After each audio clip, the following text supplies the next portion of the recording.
तर वाक्य काय होतं, ही रिकामी जागा बाय हिज ओन ब्रदर. आता इथे एक गोष्ट लक्षात घ्या, इथं जे दिलेलं आहे ना तुमचा हा वाक्याचा सब्जेक्ट आहे ही, म्हणजे इथं क्रियापद काय येणार, एकतर V1 येणार नाहीतर V2 येणार. V3 येण्याचा प्रश्नच नाही आहे, कारण की इथे हॅज हॅव हॅड आलेलं नाही आहे. म्हणजे आपल्याला विचार करायचा कुठला आहे, V1 आणि V3चा. आता बघा हे बाय आहे, बायच्या नंतर पॉझिटिव्ह प्रोनाउन आहे, हे तुमचं नाउन आलेलं आहे. आता हे जे स्ट्रक्चर असते ना, सब्जेक्ट बघा असते, त्याच्यानंतर काय असते, ॲम असते, नंतर इज असते, नंतर आर असते, त्याच्यानंतर वाज असते, देन वर असते, आणि क्रियापदाचं कुठलं फॉर्म असते माहिती आहे का, थर्ड फॉर्म असते, नंतर बाय असते. आणि इथं काय घेतलं जाते, म्हणजे इथं घेतो आपण सब्जेक्टला ऑब्जेक्टच्या जागी आणि ऑब्जेक्टला सब्जेक्टच्या जागी. म्हणजे हे जे आहे ना पॅसिव्ह वॉइसचं स्ट्रक्चर असते बाय. हे बाय आलं म्हणून आपण या कन्क्लुजन वरती गेलेलो आहे. ठीक आहे. आता बघा ऑप्शन पहिलं काय होतं, स्विंडल. आता भरपूर विद्यार्थ्यांना या स्विंडल शब्दाचा अर्थच माहीत नसते. मग अर्थ माहीत नाही ना, विषय सोडून द्या, आपल्याला काय करणं आहे, आन्सर काढणं आहे. आता स्विंडल काय, मी काय म्हटलं की हे असं स्ट्रक्चर यायला पाहिजे असं समथिंग.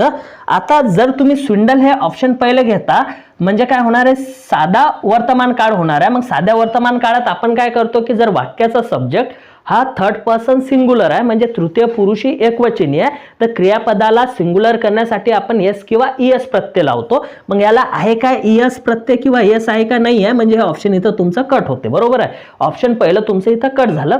मग दुसरं काय होतं, वाज स्विंडल्ड.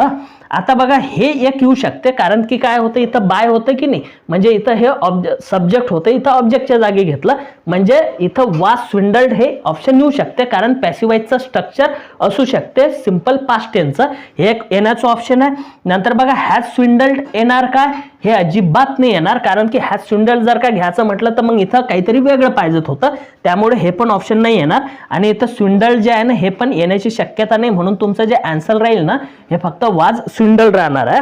मग वाज स्विंडल्डच काय येणार आहे, कारण की वाक्याचं स्ट्रक्चर काय होतं, बायच्या नंतर तुमचा हा सब्जेक्ट आलेला होता, म्हणजे हे सिंपल पास्ट टेन्स वाला जे आहे ना पॅसिव्ह वाला स्ट्रक्चर आहे. म्हणजे तुम्ही जर का टेन्स शिकले आणि टेन्समध्ये ऍक्टिव्ह वॉइस पॅसिव्ह शिकले ना, बरोबर हे स्ट्रक्चर तुम्हाला आठवते आणि त्याप्रमाणे तुम्हाला आन्सर काढावं लागते. म्हणजे स्विंडलचा अर्थ काय होते की फसवणूक करणे, डिसीट करणे किंवा चीट करणे, त्या प्रकारे. म्हणजे याचा अर्थ काय होणार माहित आहे का, की इथं वाज स्विंडल हे तुमचं ऑप्शन येणार. म्हणजे याचं बघा आन्सर मराठीत काय होणार, he was swindled by his own brother, म्हणजे त्याच्या स्वतःच्याच भावानं त्याची फसवणूक केली होती किंवा स्वतःच्याच भावाच्या द्वारे त्याची फसवणूक करण्यात आली होती, अशा प्रकारे याचा आन्सर असणार आहे.